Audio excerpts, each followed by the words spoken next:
Makin dekat hari raya Lebaran, ada-ada saja modus kejahatan demi dapat uang. Ya, di Pasuruan, Jawa Timur, seorang pemilik toko kelontong ditipu orang yang mengaku sales minyak goreng kemasan. 5 dus minyak goreng yang dibeli ternyata semua berisi batako.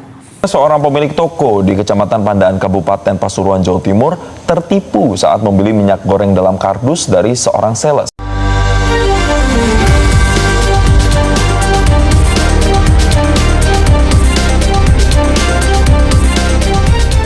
Selamat datang kembali bersama saya. Pemirsa, sebuah peristiwa benar-benar membuat geleng kepala terjadi. Sebuah kasus penipuan yang tidak hanya merugikan secara materi, tetapi juga merobek kepercayaan yang sudah dibangun bertahun-tahun. Peristiwa ini terjadi di Kabupaten Pasuruan, Jawa Timur, dan kini menjadi perbincangan hangat masyarakat. Seorang pedagang sembako harus menanggung kerugian setelah membeli minyak goreng, namun yang diterima justru batu batako.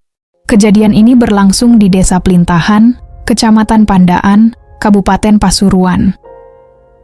Seorang pemilik toko sembako yang sudah cukup lama menjalankan usahanya menerima tawaran pembelian 5 kardus minyak goreng dari seseorang yang mengaku sebagai sales.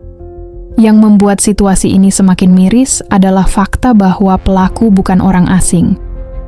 Ia sudah dikenal korban selama kurang lebih 1 tahun. Ada hubungan komunikasi sebelumnya. Ada rasa percaya. Di tengah kondisi minyak goreng yang kerap mengalami fluktuasi harga dan ketersediaan, tawaran 5 kardus dengan harga sekitar Rp220.000 per kardus tentu terdengar menarik. Dalam dunia usaha kecil, kesempatan seperti ini bisa menjadi penyelamat margin keuntungan. Tanpa menaruh curiga berlebihan, korban pun melakukan pembayaran dengan total kerugian mencapai lebih dari Rp1.000.000. Namun, drama sesungguhnya baru dimulai ketika kardus-kardus tersebut dibuka. Salah satu karyawan toko yang hendak menata stok membuka kemasan, dan betapa terkejutnya mereka ketika isi di dalamnya bukanlah botol minyak goreng, melainkan batu paving yang disusun sedemikian rupa agar menyerupai berat dan bentuk isi kardus asli.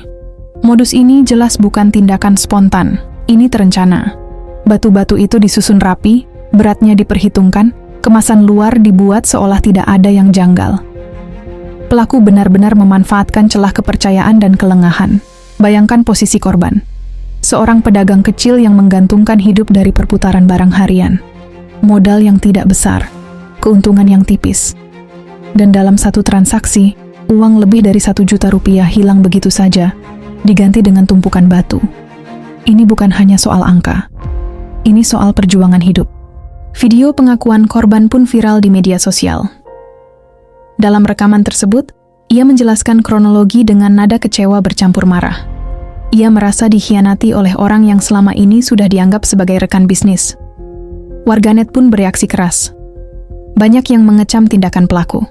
Banyak pula pedagang lain yang mengaku pernah mengalami modus serupa, meski dengan barang berbeda. Kasus ini kemudian dilaporkan ke pihak kepolisian setempat.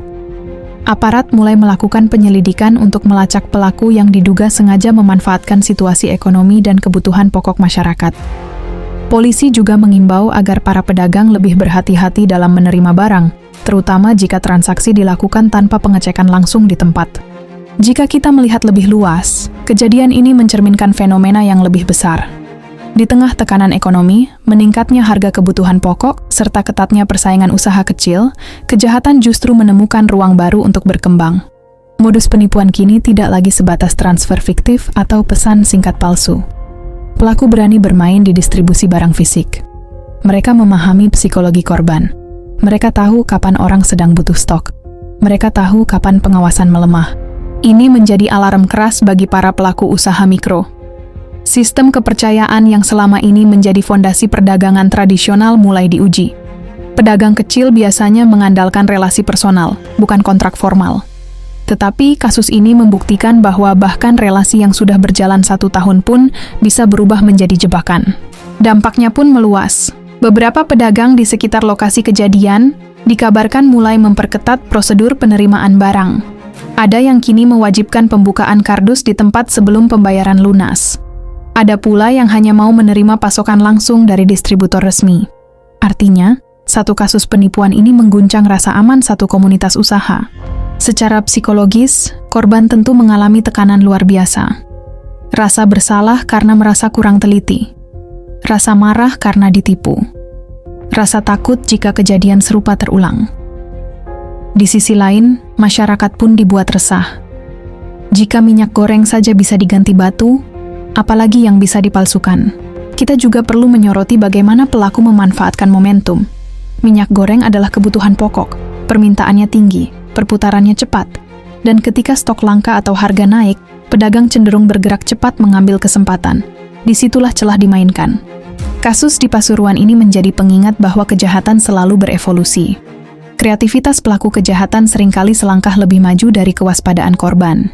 Karena itu, literasi keamanan dalam berdagang menjadi sangat penting. Bukan untuk menumbuhkan rasa saling curiga berlebihan, tetapi untuk membangun sistem transaksi yang lebih aman. Kini publik menunggu langkah tegas aparat penegak hukum. Siapa pelakunya? Apakah ia bekerja sendiri atau bagian dari jaringan yang lebih besar? Apakah modus ini sudah dilakukan di tempat lain? Pertanyaan-pertanyaan ini terus bergulir di tengah masyarakat. Yang jelas, satu pedagang sudah menjadi korban, satu keluarga mungkin terdampak, dan satu komunitas usaha kini lebih waspada dari sebelumnya. Jika Anda memiliki pendapat atau pengalaman serupa, tuliskan di kolom komentar.